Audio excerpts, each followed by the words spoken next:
John chapter 3. John chapter 3. Ngicela ozongifundela angifundele verse 14, verse 15, verse 16. Uyabathwala bakhe, uyabahola endleleni, uyabathwala bakhe, uyabahola endleleni, uyabathwala,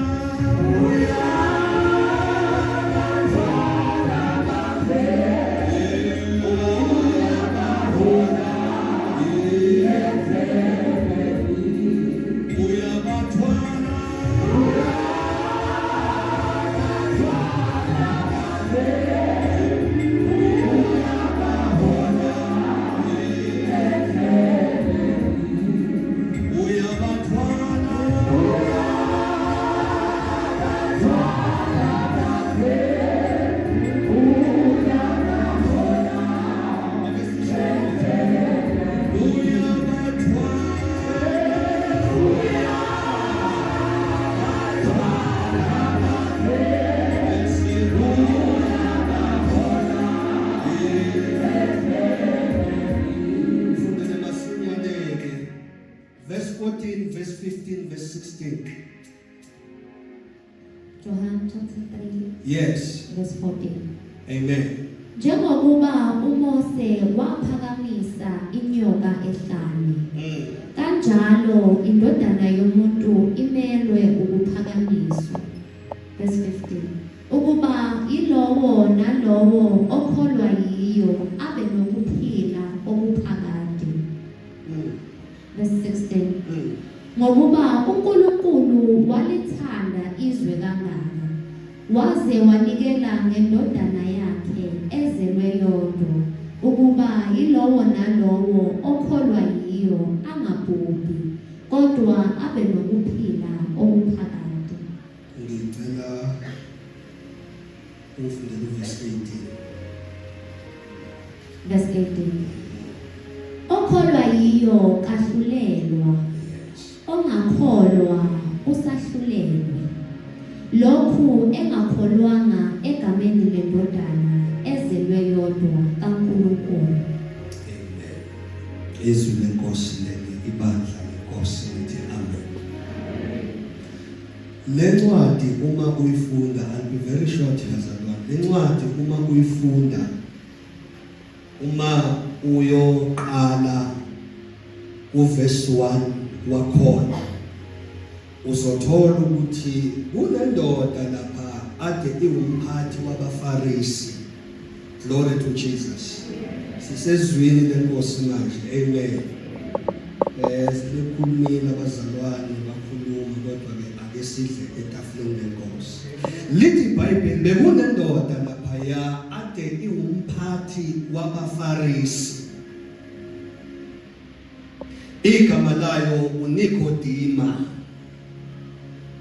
uNikodima kusho ukuthi uJesu the more eshumayela efundisa exukwini, uNikodima njengesazi mthetho, njengomuntu ofundile owazi kangcono, ubelokhu emlalela uJesu esixukwini, kodwa ubenenkinga yokungakwazi ukumqonda abantu bebuka, ngoba ubesaba ukuthi isikhundla anaso nabantu abamzungezile bazombuka ngenye indlela, ngoba uJesu even nalesikhathi sakhe sokushumayela ubengeyona indoda emukeleka kalula. Ake sithi amen esontweni. Now lithi ke iBhayibheli ngelinye ilanga uNikodima unyonyoba ebusuku uyoxoxa noJesu. Uma enyonyoba uNikodima, amazwi okuqala nje uma ekhuluma noJesu uthi Rabbi. Leli gama elithi Rabbi or Rabbi igama elithi mfundisi, the teacher of the word, ofundisa izwi likaNkulunkulu. uthi ngokuba siyazi ukuthi uhamba noNkulunkulu ngoba uma bewungahambi naye ngaba uzenze lezinto zenzayo. uNicodemus ufundile kodwa uyazi ukuthi kunohlobo oluthize labantu abahamba noNkulunkulu until impilo yabo ibe ubufakazi. Uthi siyazi ukuthi akekho umuntu ohamba noNkulunkulu ongahambi noNkulunkulu owenza lezi zinto zenzayo.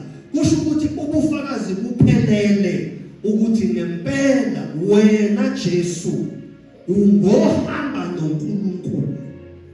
Now uJesu uma emphendula uNicodemus into yokuqala ayisho uthi kumele ukubuzalwe kabusha.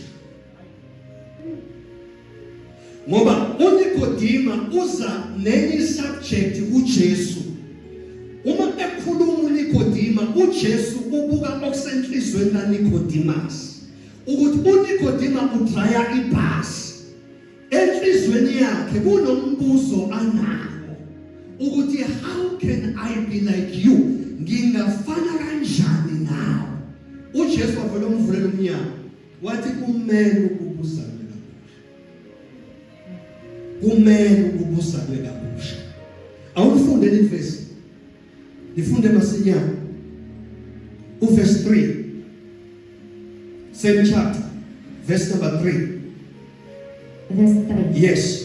uJesu waphendula wathi kuye, Yebo. Ngiqinisile ngithi kuwe, uma umuntu engazalwa ngobusha angewubone umbuso kaNkulunkulu. Uma umuntu engazalwa ngobusha noma engazalwa kabusha, elesingisi ke libeka lithi you must be born again. Mele uzalwe futhi.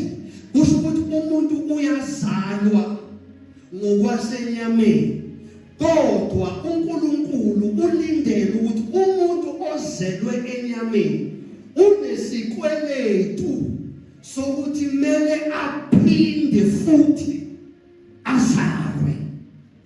Uzalo lokuqala ungena esibelethweni sika mama wakho, uzalo lokwenyama ukuthi uzalwa kwaDlamini, uzalwa kaKhumalo, uzalwa kaButhelezi. Kodwa uma sekuza ekuhambeni noNkulunkulu, uNkulunkulu uhamba naye emva kokuba sewuphinde wangena wazalwa ngozalo lwesibili. Usethi uJesu ngokuba umuntu ongazalwa ngozalo lwesibili angeke awubone umbuso kaNkulunkulu. Sonke ngoba sila njalo masixakekile siyathandaza. Sonke ngoba sila njalo masixakekile siyalibiza igama likaJehova. But umbuzo uthi before ulibiza ungenile yini esibelethweni sakamoya njengalokhu wangena esibelethweni sikamama wakho wenyama.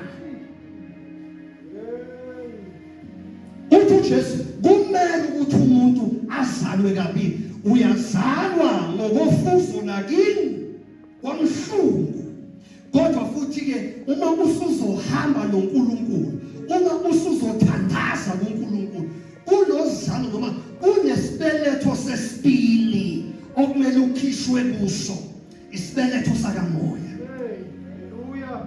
Isibeletho sakamoya. Phinda leli verse masinyane. uJesu waphendula wathi Khuluma kuye, noNicodemus. Yes. Ngiqinisile ngithi kuwe, uma umuntu engazalwa, Uma umuntu ayisilwane, ayinja, ayimbongolo, ayindlovu, uma umuntu engazalwa ngokwesibili,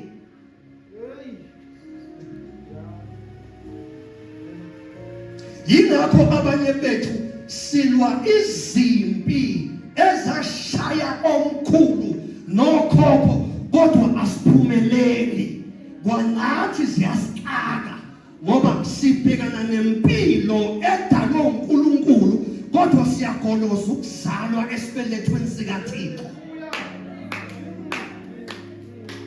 umuntu uyazabe igagu ekukhulumeni noThixo, abe yigagu ekwazini iBhayibheli, kodwa uthola ukuthi i-practicality, ukuhamba naye practical, kubonakala ithelo akukho. Kwenzeka kuphela uma umuntu evuma ukuzalwa ngokwesibili, ukungena esibelethweni sakamoya. Glory to Jesus. Usethi kuJesu ke la, funda senzile verse 16.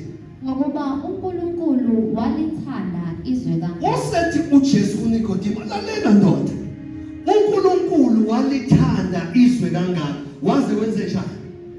Waze wanikela ngendodana yakhe. uNkulunkulu wenze njani bafowethu? Hayi asikhulumeni semngcwabeni, wenze njani uNkulunkulu? Wanikela ngendodana yakhe ezelwe iyodwa, yebo, Ukuba yilowo nalowo okholwa yiyo. ukuze kube yilowo naloyo ozokholwa yiyo le ndodana. uJesu wenzani manje? Unika uNicodemus ama-patterns ukuthi ufika kanjani la uzalwa ngokwesibeletho sakamoya. Kusho ukuthi umuntu uyazalwa ngokwesibeletho sakamoya ngokukholwa endodaneni. The time umuntu eqala ethi uyakholwa kuJesu, wenza uyavuma ukuthi amazulu awangu adopte, ake ngibizwe ngenzalo yowaphezulu. Awuhlehle kancane. Asibone verse 14. Ngoba nje uJesu uyamlandisa uNikodima yonke le ndaba. Uthi no verse 14.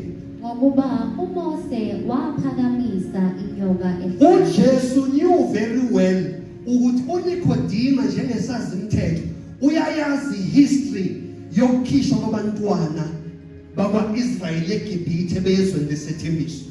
Just a quick background check.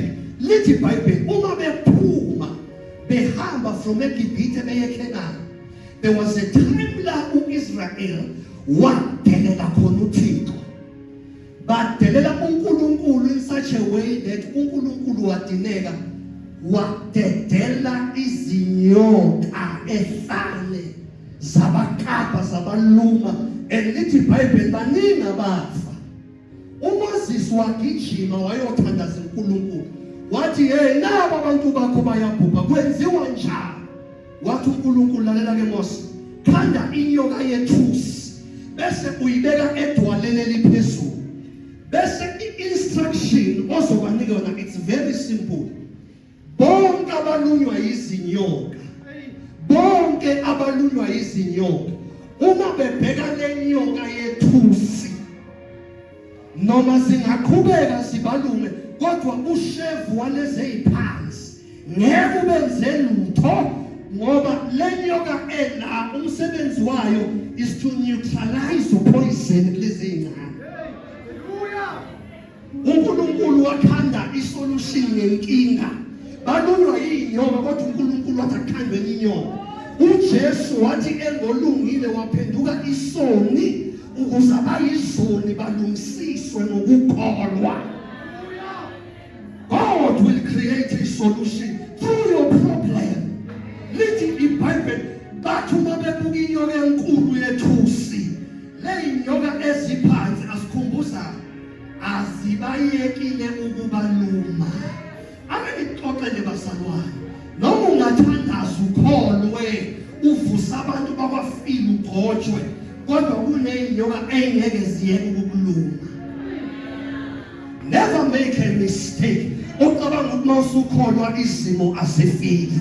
Futhi nathi laba bakholwayo bathanda kakhulu. Kwenze njani? Uzophuvwa inyoka eyiphansi ukuthi kunenyoka yethusi, inyoka ethi kungabe ibheka noma kungathiwa bahlangana nani abasobe bathintwa, noma kuthiwa babheka nani. Lithi iBhayibheli abakaJehova baqedwa, noma benginyelwe khonini abacindezelwa, ngisho bezingelwa abaqedwa. Lithi iBhayibheli ngoba bahlezi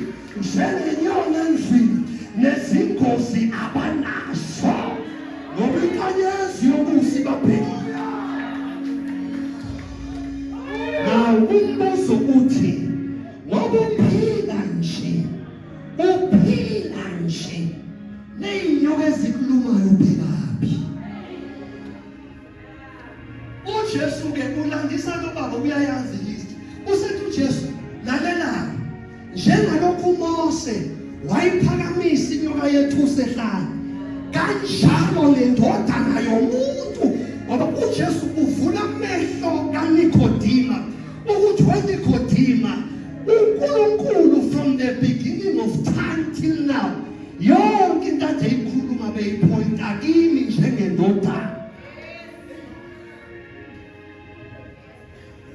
uJesu kwakhulunywa ngaye eqala iBhayibheli. Lithi iBhayibheli langabathi sebonile ensimini yase-Edeni benqunu behambaze, uNkulunkulu wenza umusa wahlaba imvu. That was Jesus. Wahlaba imvu uNkulunkulu wase wathatha isikhumba salemvu wavala ubunqunu babo. uNkulunkulu eprofeta isikhathi esizayo ukuthi uJesu mayefika abayokholwa kuye, uyena oyombatha ihlazo lapho bafika.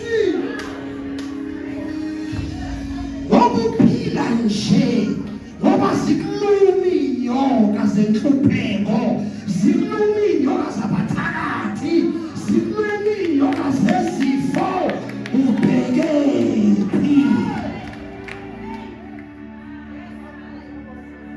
I don't care if you are rich. Rich from God doesn't mean anything. Ucela uNkulunkulu akusho lutho. uNkulunkulu ufuna abantu abazomkholwa. uNkulunkulu ufuna abantu abazomethemba. Ngoba noma ungaba nayo i-medical aid, kuney'nkathi la i-medical aid ingakwazi ukusebenza khona. Only the name of Jesus.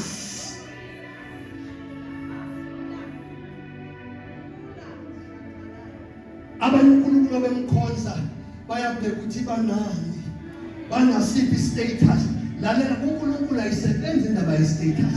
Akanendaba nokuthi wena unesikhundla esithe, into ayifunayo unakho yini ukukholwa endodana, uyayibuka yini inyoka yethusi. Zathi uJesu lalela Nikodima, ngokwazi history yakho njengalokhu uMoses lokho okwaziyo ukuthi waphakamisa inyoka yethusi ehlane, kanjalo nendodana yomuntu imelwe ukwenziwa njani madoda, ukuphakanyiswa. Babusisiwe osizwe sabo nguJehova, ukuthi uma kufika inkinga baphakamisa igama elingaphezulu. Amehlo akabhekephi? Ukhona kahle impela uyadrive, amehlo akabhekephi? Ufuyile impela uyahlonishwa umnumzane, but amehlo akabhekephi? Ngoba nabathakathi abanganendaba ukuthi umnumzane bakuphendula inkqubela sentime, kodwa ababheka enyokeni yethusi enguJesu zithi ziyashaya inyoka zabathakathi, ushevu ungasebenzi, bebayashaya ngembuleni, weqe uzubabingele, uyaphila na, uyaphila na, kwenzenja unenyoka yethusi ebamba bonke opoyizeni beyinyoka. Ngoba ukhumbula lezi inyoka ngoba igcwele la, akulona uhlobo olulodwa ley'nyoka, zihlukene, even nesihluku saso zihlukene. Ungacabanga ukuthi inyoka eluma wena iyafana kaMakhebane. That is why ngisho sewukholwa awuyi ngobuhlobo, awuyi ngobungani, ngoba kungenzeka ukuthi eyakho inyoka inesihluku esikhulu kakhulu, kodwa uma ubheke eyethusi, eyethusi ayisabi ukuthi ungulunywa yini. Ubhekephi? Kokile impela ushukule, ubhekephi? Unesikhulu esontweni, kodwa amehlo akho abhekephi?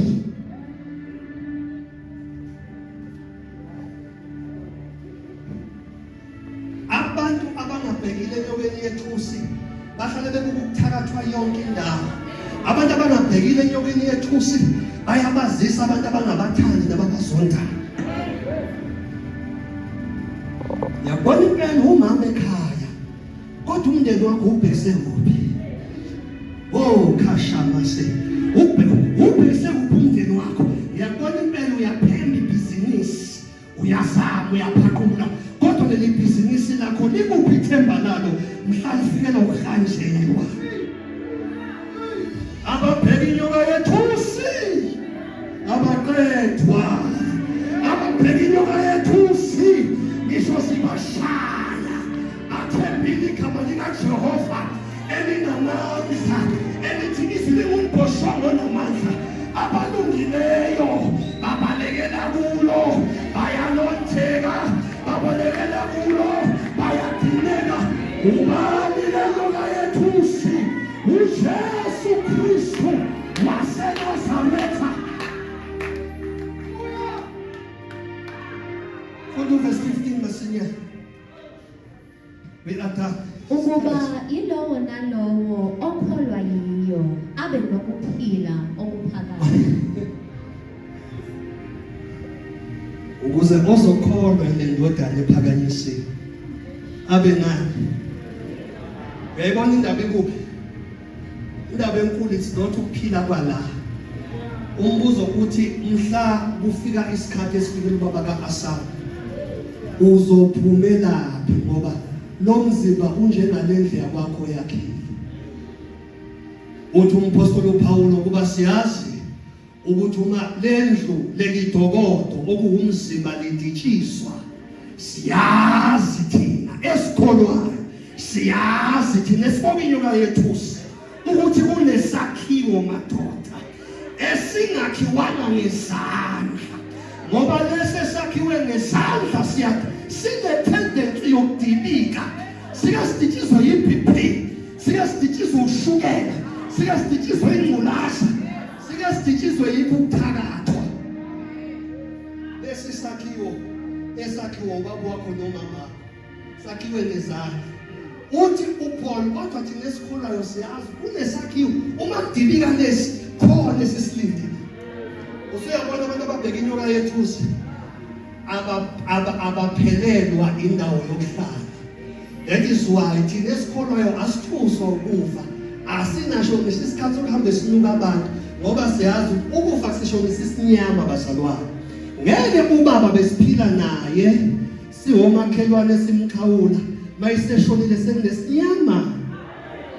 Sithi ngalo baba manje omunye njengoba ngithinta lelibhokisi kanje usekuthi sengizohamba nokufa. Yayi kwanqotshwa. uJesu wavukela lokhethune ukuthi nami ngikholwayo ukufa sengaphezulu kwakho. Uthi uJesu okholwa yini ngisho efa kodwa uyophila, ngoba nami ngakunqoba ukufa ngaphila asibeni.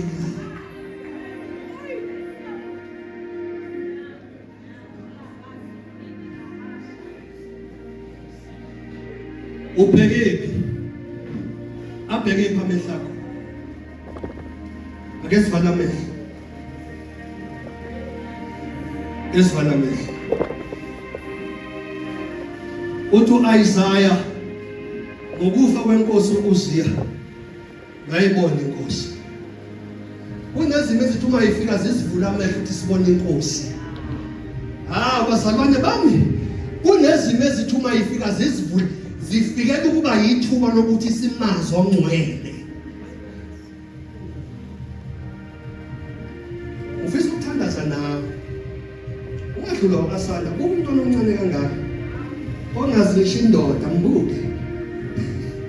Uthe uma kuvuleka amehlo wazi indoda ewuJesu. Wena usuwazi amadoda angaka enyameni kodwa uzobona uJesu. Angikuphoqi ngiqaqa umqondo, angibukisi ngobuthakathaka bakho, ngiqaqa umqondo ukuthi nawe sisiwami kuyisho ukuthi amehlo akho avulekele kwamanye amadoda kodwa indoda ewuJesu ungayazi. Yoba isidlalo samadoda anti khona indoda eyodwa ethembekile engadlali ngomuntu. Make kwafika owesifazane ngethemba iyakwazi ukumbamba iphenduke uyise kuye. Ngeke ngibize ngaphambili lapho ukhona uzophakamisa isandla. Ufuna ukuthandaza nomuntu othi mfundisi nami ngomncwabo kababa kaAsanda ufuna ukubheka inyoka yethusi. Walithanda izwe kangaka waze wanikela ngendodana yakhe ezelweyo ukuze kube ilona lo ozokholwa yiyo angabhubhi. Kanti lengxenye yemfundiso iyasihleke kubhujisweni okuzayo. Nkosi yami, ngakhumbula umhlabelo othi ngale kwethuna ukuphenduka. Kusho ukuthi indaba yomuntu nokukholwa indaba yomuntu esadla anhlamvana. Ufuna ukuthandaza lo muntu uthi mfundisi, ufuna ukubheka inyoka yethu, siva lamehlo sonke, phakamisa nje your right hand, just lift up your hand where you are. Zokhuleka nawe lapho ukhona. uNkulunkulu uyayibona inhliziyo yakho. uNkulunkulu uyakubona ukuthinta kwenhliziyo yakho ngezwi lanamhlanje. Nawe ukhona, just raise up your hand. Uzokhuleka nawe lapho. Nawe ufake inhlanhla ekhaya namhlanje. Uhambe wazi ukuthi izono zami zithethelene. Kumnandi kunyathele emhlabathini wazi ukuthi awuxabene noNkulunkulu. Uthi uNkulunkulu igazi lika Abela limemezela impindiselo, kodwa igazi lika Jesu limemezela ukubuyisana nokuthula. Ngiyabona izandla eziphakeme. uNkulunkulu anikusise. Baba, naba abantwana bakho baphakamisile izandla, balizwile izwi lakho. Anisho lo mthandazo emva kwami nophakamisa isandla uthi nje Nkosi uJesu, ngilizwile izwi lakho. Namhlanje ngiyavuma ukuthi ube inkosi, ube ngumsindisi wempilo yami. Ngiyabonga ukuthi igama lami kusuka namhlanje liyasusa encwadini yokulahlwa, kodwa liyabhalwa ekuphileni kwaphakade. Suka namhlanje ngiyamukela isipho sokuba ngumntwana wakho. Hamba nami indlela yonke, ungifundise inkando yakho, ungibambe ngomusa, ngegama likaJesu. Amen. Asibashayele izandla.